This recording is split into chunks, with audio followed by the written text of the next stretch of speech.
Talk Conversations brought to you by Barista.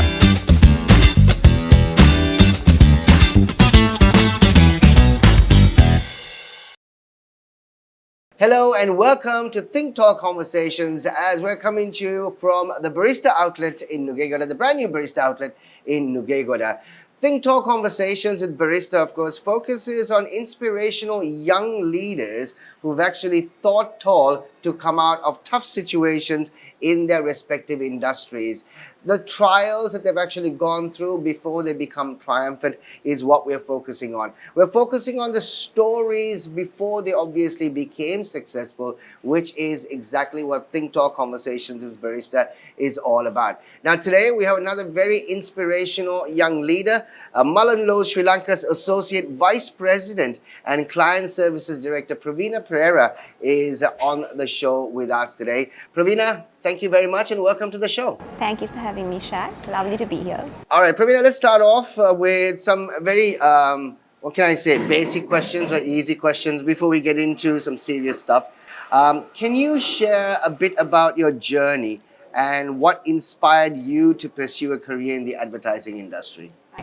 So to be very honest, advertising happened very randomly. I never had this, ambition to be in advertising. Yes, my background was in marketing and economics and business, but when I was a kid, I never thought of being in the advertising industry. However, what happened was when I was soon after school, so I was interning at a bank, and then there was this other girl who said that, my sister works in an advertising agency, and your personality suits an agency so well, why don't you just give it a shot? And what I did was actually they called me in for an interview, and then that's where I started at Leo Burnett. Right. Leo Burnett, Sri Lanka.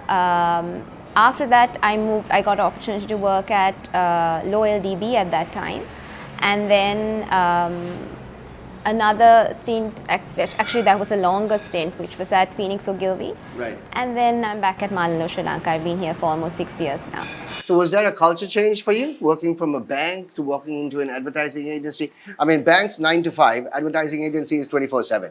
No, actually, banks is also not 9 to 5. Oh, really? I was working at the back office, so it was all operations. It wasn't like a 9 to 5 job. Right. However, it was not what I really wanted. I knew it. Right. Yes, first it was a bit of a culture shock because the first day I went was like this massive party. It was big beach party. Right. And it was really fun though. But then culture shock, yes. But then there was a lot of things I learned there too. It was almost like walking into a school and learning the basics of advertising. So yeah. Okay, so now was there now in life, like for example, as you move on, there's always a point in life, especially it could be personal, it could be professional, where you are faced with challenges. Mm-hmm. At the end of the day, we're all faced with challenges on a daily basis. Can you possibly share a pivotal moment in your career that actually tested your resilience and your determination, leading you to be the successful young leader in the advertising industry today? So there's been quite a lot of moments like Right. that, which has really tested my resilience, I would say. But there was this one moment which I really thought changed everything, and that was the day I thought, okay, no, this industry is meant for me. Was when I was at LoyalDB. Was my first campaign I did for this client, and it got rejected. And I was an account executive at that point. And at such a young age and just starting off my career, and to go through like such adversity like that was like shocking.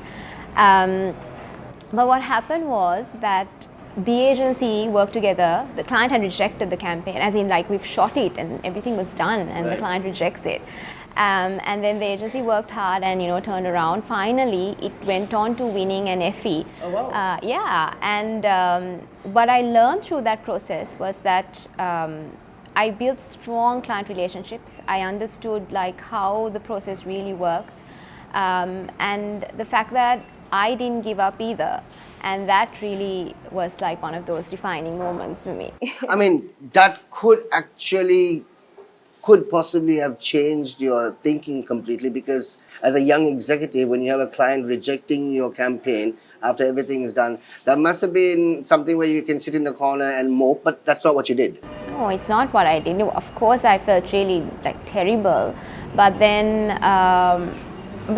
there's no point crying about it, or just sitting around. You should just get your act together and think like what you're going to do next. What can you do to sort this matter out? And that's what we did. Well, of course, it's not just me. It's the entire team. Right.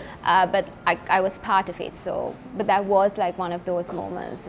How do you define resilience? And if you can share a time where you've been faced with a significant issue or a challenge or a setback, so to say, and your career has been tested, how would you define resilience at that point?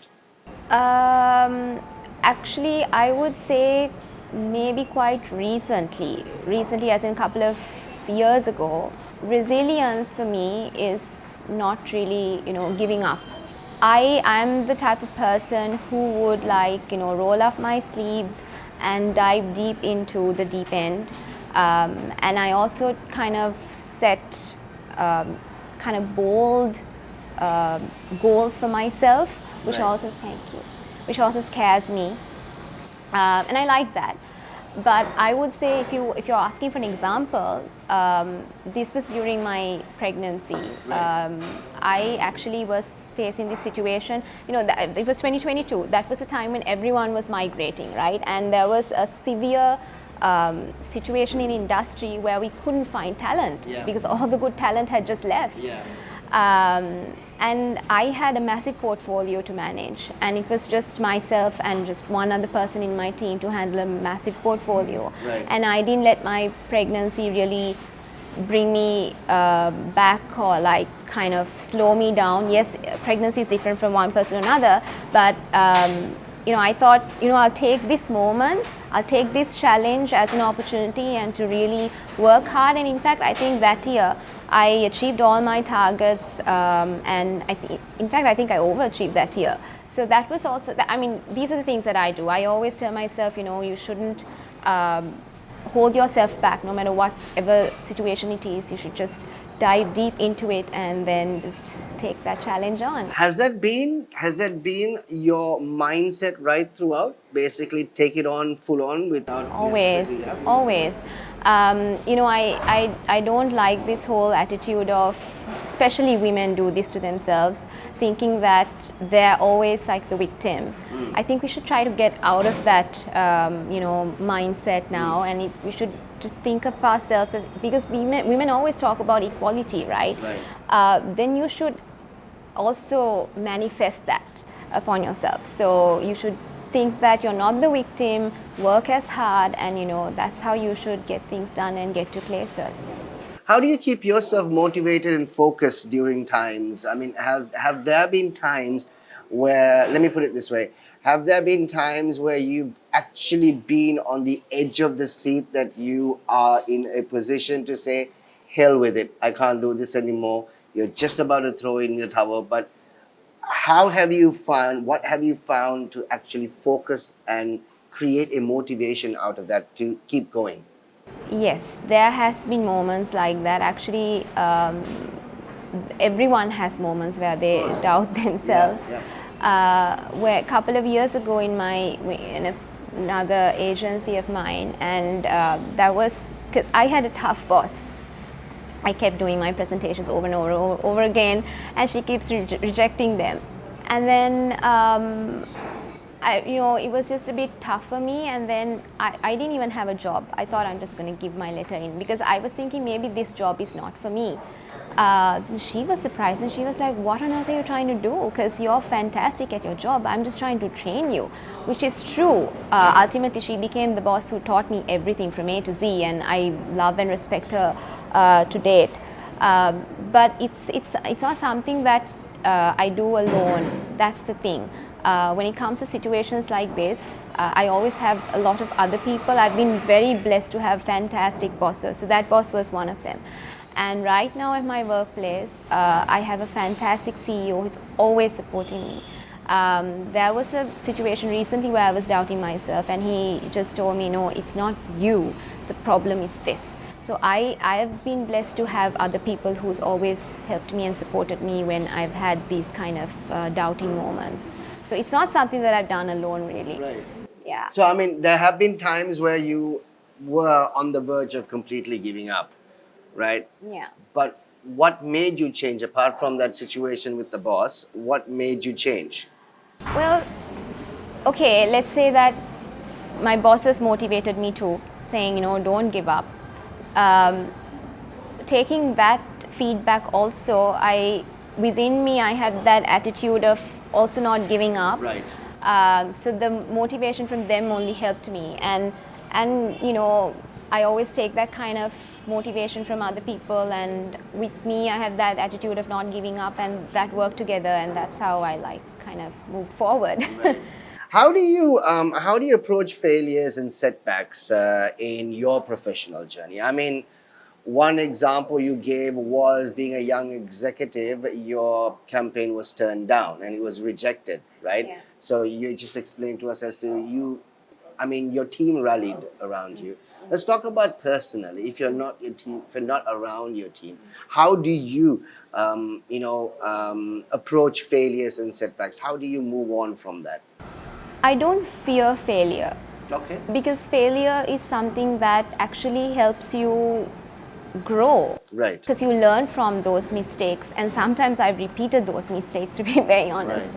I think we all have. Yeah. And then but the thing is, I'm not afraid of failure. I've kind of accepted that it happens in life, and that has helped me. That Right. kind of mindset and thinking really helped me. How do you get into that mindset? I mean, look, coming from a young lady who is a leader at the moment, to accept the fact that failure is not a problem, right? It can happen.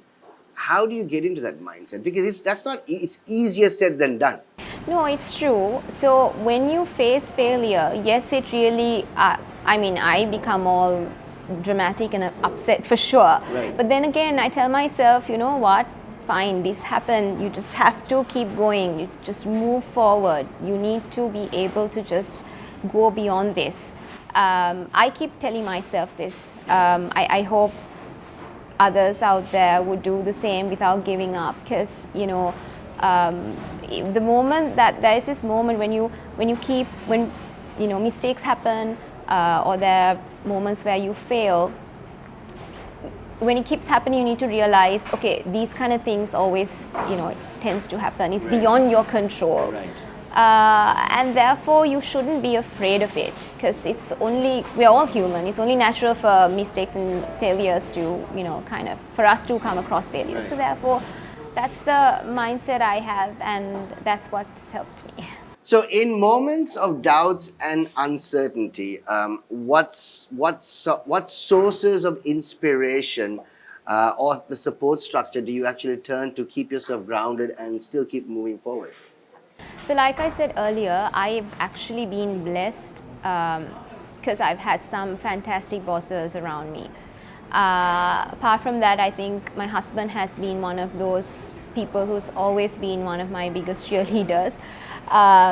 In fact, I told you the story of a couple of years ago, how I thought, I'm just going to give my letter. Right. He was the one person who said, no, just don't do it, be calm and cool, just breathe, these things happen. So he keeps motivating me. That's one thing. Apart from that, again, I keep coming back to bosses, because I've had some fantastic male bosses in my agency right now and it's really strange, right? Even recently I had this training session where they were talking about women empowerment, and I brought in a slightly different perspective, where I said, there are certain men in our life which we need to appreciate as women too, because I've truly experienced that in my life, where there have been lots of fantastic male bosses who have supported me. So right now, my CEO, Mr. Thailand Bartlett, who's fantastic. I have my creative heads, who's always supporting me. These are the people who kind of motivates me and supports me throughout my journey right now. And something that keeps me going as a new mom is right now my daughter, because I really want to be able to inspire her one day. I'm a working mom, and what happens is people can say many things, right? However, the reason why I'm doing this is because one thing, I can give her a good life. I also want to inspire her. One day she needs to grow up and be like, oh, I want to be like mom, Right. or this is what women can do. Right. And also, I think I'm also doing this for myself so that I can enjoy motherhood and my work life, equally. So I think these are the people who keeps motivating me and keeps me going. Grounded. Yeah. That brings us to a very good point, because as a young mother, balancing the demands of being a young mother and a professional young leader must be quite difficult. How do you maintain the balance? And firstly, how do you maintain the balance? Secondly, what would you tell other young mothers out there who are in current situation like you to navigate through these stormy weather, I suppose? They say when you have a kid, there's a village to support you, but right now it's not like that, to be very honest, because my parents are too old to look after my baby, hence I have to heavily depend on a nanny and my husband, Right. who in fact, knowing that I have a very challenging career, he decided to take on freelance jobs so that he could be a little bit more with my daughter. But it's not that I'm not with my daughter. So Right. here's the thing. I always believe in, after being a mother, it became even more like evident to me that focus is so important. Because when I'm at work, I focus on my work. Right. But when I'm at home, it's all to do with baby and personal stuff, Right. and nothing else. So that had really, being focused really helped me in these challenges. So some people might say, oh no, but you're spending more time at work rather than being with your child, but that's not how I'm seeing it, because I spend quality time with my child. Right. So focus is actually the point there, Right. which I definitely take on. Yeah. What would you basically indicate to other young mothers out there who are trying to navigate through these challenges? Now, you found an equilibrium. Yeah. You found, you found the right support structure because your husband was happy enough to go freelancing. You found the right nanny, because not many people are blessed enough to find the Yeah. right nanny also at the same Yeah. time. But there are lots of mothers out there who can, or who are going through these challenging times, yet they don't want to give up their demanding or their challenging job. What would you advise? My thing is, there is always, if there is a will, there is a way. You can find someone. Let's say if you have to be at an important presentation, but there's no one to look after your baby. What I want to tell these moms is, there's always someone out there. Get that support. Don't think that if your neighbor says, I'll look after, I'm not saying don't go to your neighbor. Love but thy if, neighbor. no, but if there is a trusted person who tells you, I would help you, and lots of people tell you this, right? Like friends would be like, oh, I'll babysit, I'll help, Right, whatever. right. That's the time to use that support. Right. Don't try to take everything upon yourself. And that's one thing I learned being a mother. I'm not expert at this at all because I've just had one baby. Right. But one thing I learned is, there are things that some things you have to let go of. Some things are beyond your control, and you really do need support of people, trusted people. Right. So just rely on them and get that support. But don't give up on what you want to do or what you want to achieve in life just because, yes, baby, family is the most important thing for sure. But don't give up on your dreams. There is always a way you can achieve that too. Did you ever think at a point when you did become the mother that you would like to take a couple of years off for your baby, maybe till she's about 5, 6, and then decide to go back to work? Was that an option you were playing around with? No, that was never an option. Because see, I was someone who was always working. I was very, very driven, and I always wanted to, like I told you earlier, I wouldn't give up. I would always just try to move forward. Baby wasn't planned, but it was like such a pleasant surprise. And I thought, you know what, this is another new challenge, new experience for me. And I didn't want to take a couple of years off because, to be very honest, in my head, I thought, and to be very actually, there were some moments because I was at home for about 5, almost close to 6 months, right?